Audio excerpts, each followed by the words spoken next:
മുണ്ടക്കയിലും ചുഴലിമലയിലും ഒക്കെ ഉണ്ടായിരുന്ന ആ മനുഷ്യരാണ് ഇന്ന് ഒരു നാടാകെ ഒന്നോ രണ്ടോ പേർ പോലും ഒരു നാട്ടിലാകെ അവരാരോട് സംസാരിക്കും? അവശേഷിക്കുന്ന വീടുകളിലേക്ക് തിരിച്ചു ചെന്നാൽ ആ മനുഷ്യർക്ക് അവിടെ താമസിക്കാൻ കഴിയുമോ? കാരണം അവർ വിളിച്ചാൽ അല്ലെങ്കിൽ റോഡിലൂടെ പോകുമ്പോൾ കണ്ടിരുന്നവരൊന്നും അവരുടെ മുമ്പിലില്ല.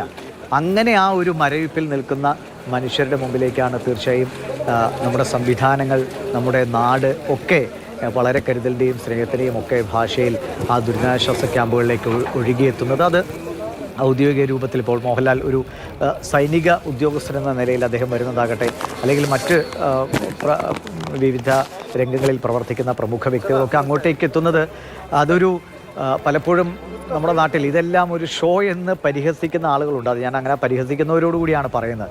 അങ്ങനെ പറയേണ്ട ഒരു സമയം പോലുമല്ല ഇത്. ദയവ് ചെയ്ത് നമ്മൾ മനസ്സിലാക്കുക. ഇതൊക്കെ നമ്മളാൽ കഴിയുന്ന ഒരു കാര്യം അവിടെ ചെയ്യുന്നു എന്നതാണ്. ബാക്കിയൊക്കെ നമുക്ക് സമയമുണ്ടല്ലോ. ഈ ഒരു വളരെ ദുർഘടമായി ഒരു കാലം കഴിഞ്ഞാൽ നിങ്ങൾക്ക് പിന്നെ ഇതിനെ വിലയിരുത്താനോ വിമർശിക്കാനോ ഒക്കെ സമയം, സ്വാതന്ത്ര്യവും നമ്മുടെ നാട്ടിൽ വേണ്ടുവോളം ഉണ്ടല്ലോ. പക്ഷേ ആ സ്വാതന്ത്ര്യം ഇപ്പോൾ കുറേയേറെ മനുഷ്യരുടെ നെഞ്ചത്ത് കയറി ഇരുന്നുകൊണ്ട് ദയവ് ചെയ്ത് പ്രതികരണ സ്വാതന്ത്ര്യം സോഷ്യൽ മീഡിയയിലാണെങ്കിലും ആളുകൾ കാണിക്കരുത് എന്ന് അഭ്യർത്ഥിച്ചു പോവുകയാണ്.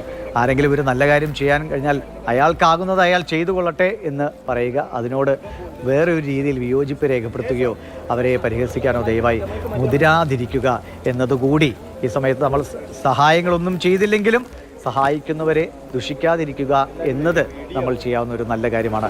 അനന്തൻ തുടരുന്നെന്ന് പ്രതീക്ഷിക്കുന്നു. അനന്തൻ, എനിക്ക് തോന്നുന്നു അദ്ദേഹം അവിടുത്തെ ഉദ്യോഗസ്ഥരൊക്കെ അദ്ദേഹത്തോട് കാര്യങ്ങൾ വിശദീകരിക്കുകയാണ്.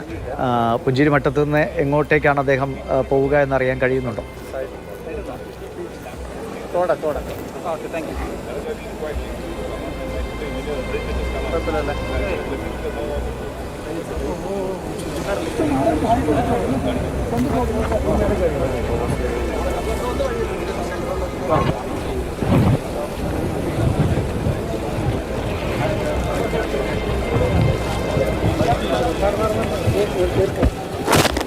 ക്ലിയറായി കാണാൻ വേണ്ടി അദ്ദേഹത്തെ പുഴ ഒഴുകിയ വഴിയിലേക്ക് മുന്നോട്ട് ആനയിക്കുകയാണ്. അവിടെ കൊണ്ടുപോയി അദ്ദേഹത്തിനെ കാണിച്ചു കൊടുക്കുന്നത്. ഇവിടെ നിന്നാൽ ഉരുൾപൊട്ടലുണ്ടായ സ്ഥലത്തേക്ക്, അതായത് ഉരുൾപൊട്ടലിന്റെ പ്രഭവ കേന്ദ്രത്തിന് തൊട്ട് താഴെയാണ് അദ്ദേഹം നിൽക്കുന്നത്. അവിടെ നിന്ന് സൈനിക ഉദ്യോഗസ്ഥർ അദ്ദേഹത്തിന് കാണിച്ചു കൊടുക്കുന്നത്. ഇവിടെ നിന്നാൽ മുകളിൽ കാണാം ഈ പൊട്ടിപ്പൊളിഞ്ഞു വന്ന ആ പാറയും അതിൻ്റെ ഒരു പ്രകൃതിയുടെ ഒരു മുറിപ്പാട് പോലെ, ആ മലയുടെ മുകളിൽ ഒരു മുറിപ്പാട് പോലെ ആ ദൃശ്യം വ്യക്തമാണ്. ഇവിടേക്കാണ് അദ്ദേഹത്തെ കൊണ്ട് ഈ സൈനിക ഉദ്യോഗസ്ഥർ കാണിച്ചു കൊടുക്കുന്നത്. അത് കുറച്ചുകൂടി ക്ലിയറായി കാണാൻ വേണ്ടി അദ്ദേഹത്തെ ആ പുഴ ഒഴുകിയ വഴിയിലേക്ക് മുന്നോട്ട് ആക്കുകയാണ്. അവിടെ കാണിച്ചു കൊടുക്കുന്നത്. ഇവിടെ നിന്ന് കാണുന്ന ദൃശ്യങ്ങൾ മഹാഭയങ്കരമാണ്. കാരണം വലിയ ഉരുളൻ കല്ലുകളും ഒക്കെ കിടക്കുകയാണ്. അതെല്ലാം കാണിച്ചു കൊടുത്ത ആ ഈ മുണ്ടക്കയിലുണ്ടായ ഉരുൾപൊട്ടലിന്റെ എല്ലാ ഗൗരവവും അദ്ദേഹം അത് ചോദിച്ചറിയുകയാണ്. അദ്ദേഹത്തിന്റെ മുന്നിൽ അത് ദൃശ്യമായി തന്നെ കിടക്കും.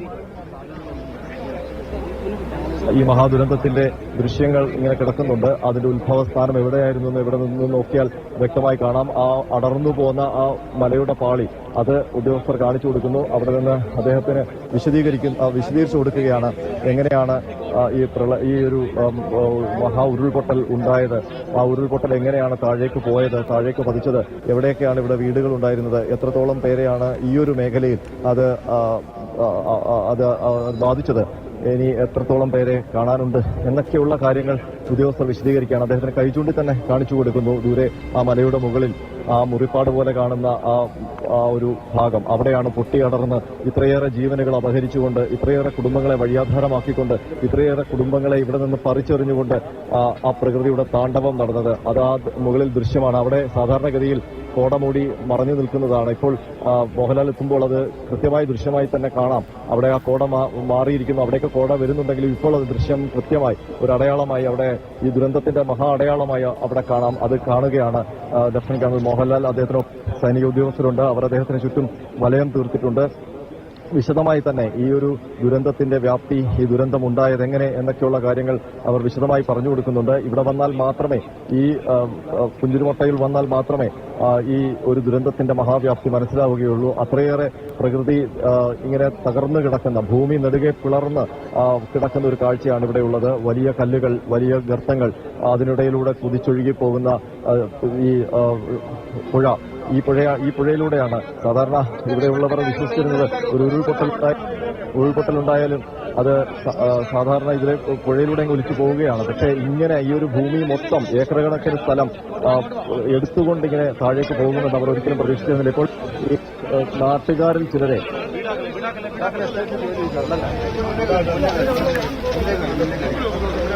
നേരത്തെ നമ്മളോട് സംസാരിച്ച ആ കുടുംബം അവരും അദ്ദേഹത്തെ കാണാനെത്തിയിട്ടുണ്ട്.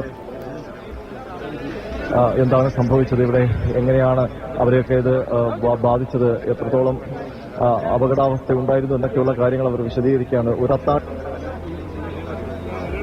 ആൾക്കാരെ നമ്മൾ കാണുമ്പോൾ അവർ ചോദിക്കുന്നത് ഇനി എന്താണ് ഞങ്ങളുടെ ജീവിതം,